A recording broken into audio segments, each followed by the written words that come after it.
Next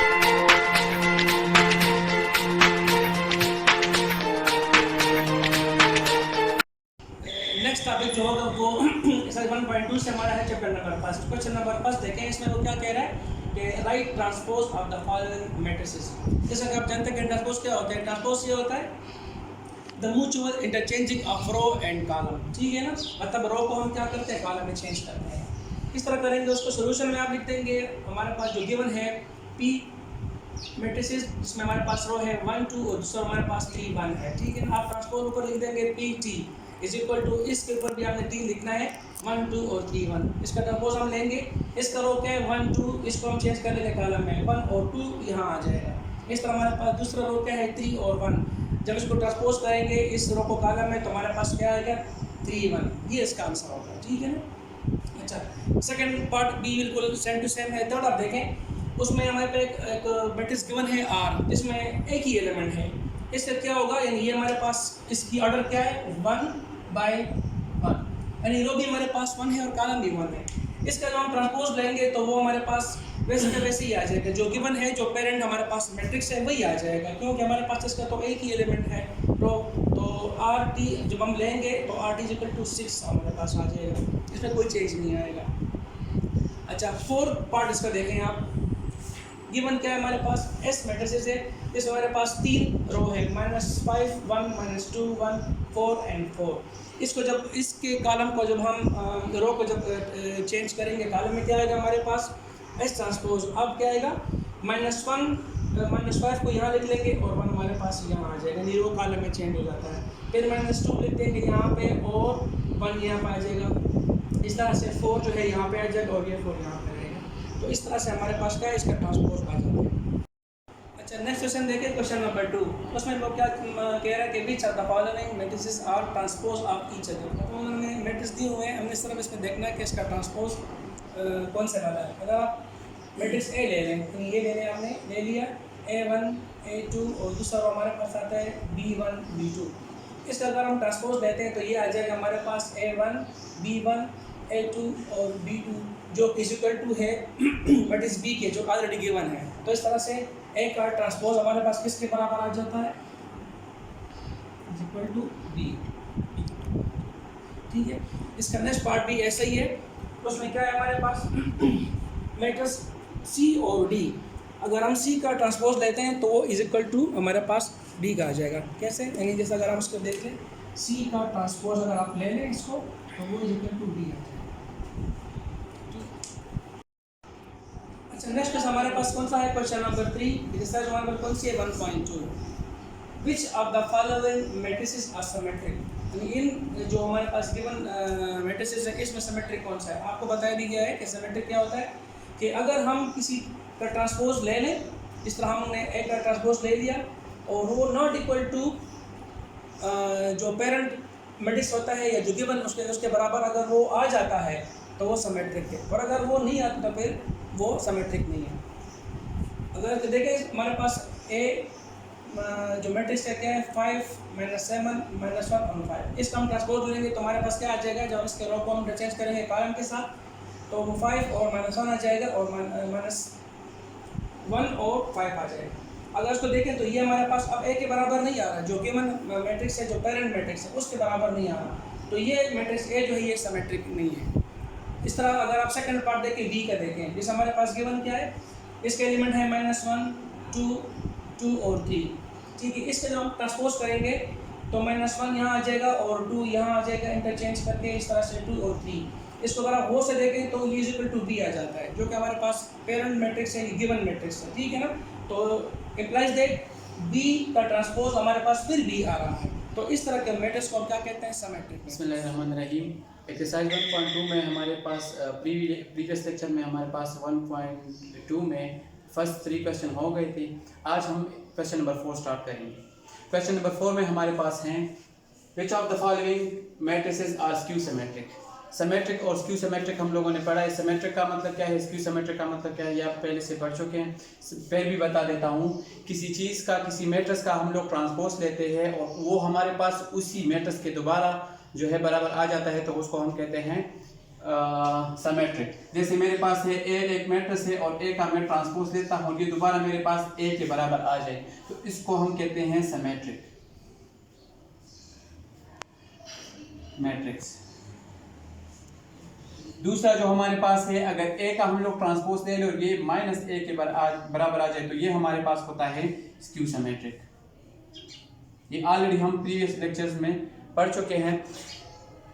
अच्छा, question में हमारे पास है कि F A is equal to this. अगर ए हमारे पास इस मैट्रिक्स के बराबर है तो सोल्यूशन में आप लोग दोबारा क्वेश्चन लिखेंगे and take transpose on both side, क्योंकि सिमेट्रिक और क्यू सिमेट्रिक का हमारे पास जो है उसका बेस जो है ट्रांसपोज पे है। इसका हम लोग ट्रांसपोज लेंगे तो यहाँ पर भी टी लिखेंगे और यहाँ पर भी टी लिखेंगे। ट्रांसपोज का मतलब क्या है कि चेंज रो टू कॉलम या कॉलम टू रो।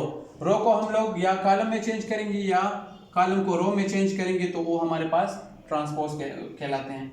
अच्छा देखिए, यहाँ पर ये दो रो है हमारे पास। फर्स्ट रो से मैंने फर्स्ट कॉलम बना दिया है ट्रांसपोज खत्म करने के लिए, सेकंड रो से मैंने सेकंड कॉलम बना दिया है। अगर हम लोग इस तरह नहीं करते, कहते हैं कि हम लोगों ने रो से कॉलम से रो बनाना है, तो भी मेरे पास आंसर यही आएगा। जैसे मेरे पास है फर्स्ट कॉलम से मैं फर्स्ट रो बनाता हूँ 0 -4 और सेकंड कॉलम से मैं सेकंड रो बनाता हूँ तो 4 0 4 0। तो ये मेरे पास आ जाएगा कि अगर हम रो को कॉलम या कॉलम को रो में चेंज करते हैं तो वो उसको हम कहते हैं ट्रांसपोज। अच्छा, ये स्क्यू सिमेट्रिक का डिफिनीशन हम लोगों ने पढ़ा है कि स्क्यू सिमेट्रिक क्या होता है। अगर ए ट्रांसपोज मेरे पास -a के बराबर आ जाए। अब आप लोग ऑलरेडी देखें, यहाँ पर जो मेरे पास है नंबर्स के जो एलिमेंट्स, मैट्रिसेस की जो एलिमेंट्स है, इसके ऑपरेशन चेंज हो जाएंगे, प्लस माइनस में और माइनस प्लस में कन्वर्ट हो जाएंगे। जैसे यहाँ पर 0 के साथ प्लस और माइनस इसकी तो कोई वैल्यू नहीं होती। आप लोग माइनस लगाए या प्लस लगाए, इसकी कोई वैल्यू नहीं है, क्योंकि +0 या -0 से +0 और -0 इक्वल होता है। तो इसके साथ हम प्लस लगाए या माइनस, ये इसके साथ हम लोग जो है ऑपरेशन जो है या साइन जो है इसके साथ हम नहीं लगाते। अच्छा, ये जो है नॉन जीरो एलिमेंट जो है, अब यहाँ पर +4 है, यहाँ पर -4 है। अब ये देखिए +4 जो है ये -4 में कन्वर्ट हो गया और ये -4 जो है ये +4 में कन्वर्ट हो गया।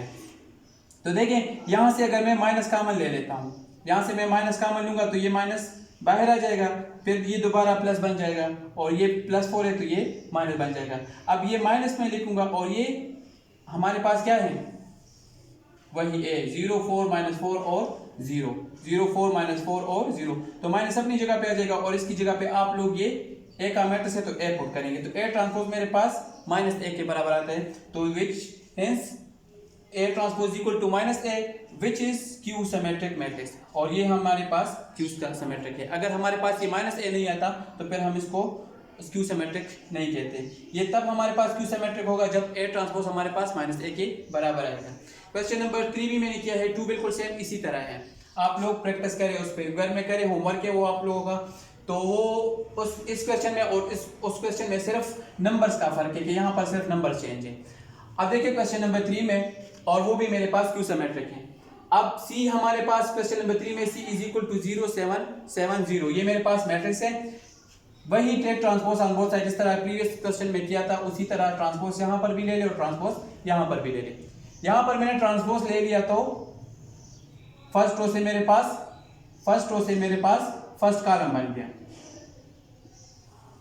0 7 0 7, या आप लोग कॉलम को रो में चेंज करें, एक ही बात है। सेकंड रो से हमारे पास सेकंड कॉलम बन गया। अब देखिए यहाँ पर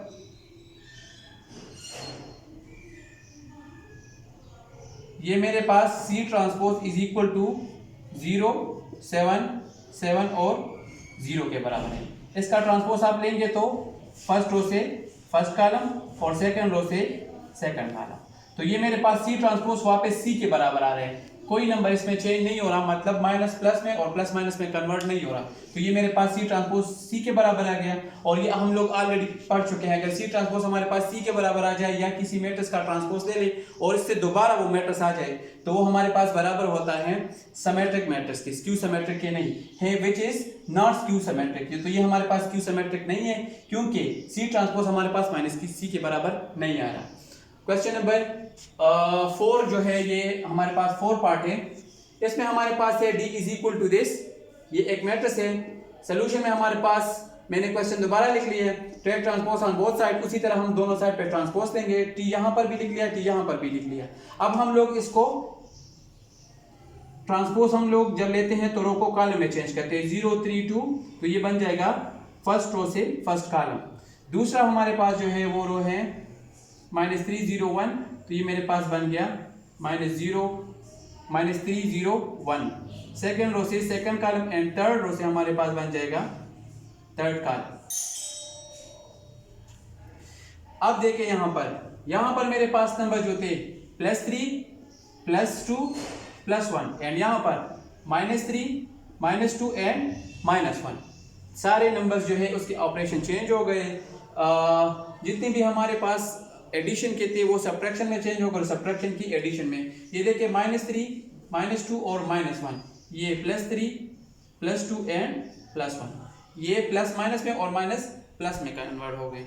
अब ये देखिए मेरे पास क्या आता है, D transpose is equal to minus, इससे मैं माइनस का मान लूंगा तो ये मेरे पास वही बन जाएगा 0 3 2 -3 0 1 -2 -1 एंड 0। माइनस मैंने कॉमन ले लिया तो दोबारा सब्ट्रैक्शन जो है वो एडिशन में चेंज हो गया और एडिशन जो था वो सब्ट्रैक्शन में चेंज हो गया। तो hence d is equal to D transpose equal to -d, तो d ट्रांसपोज मेरे पास दोबारा -d के बराबर आ रहा है। जब -d के बराबर देखो d की वैल्यू हमारे पास क्या थी, और यहाँ पर d है लेकिन माइनस मैंने कॉमन लिया तो माइनस अपनी जगह पे आ जाएगा, और d की वैल्यू मेरे पास ही थी, तो ये d ट्रांसपोज मेरे पास -d के बराबर आ गया। तो ये भी मेरे पास स्क्यू सिमेट्रिक है। इसके आगे जो है ये हमारे पास एक्सरसाइज जो है एक्सरसाइज 1.2 हमारे पास ख़त्म हो गया है, कंप्लीट हो गया है। अब इसके बाद जो लेक्चर है उसमें मैं 1.3 स्टार्ट करूँगा।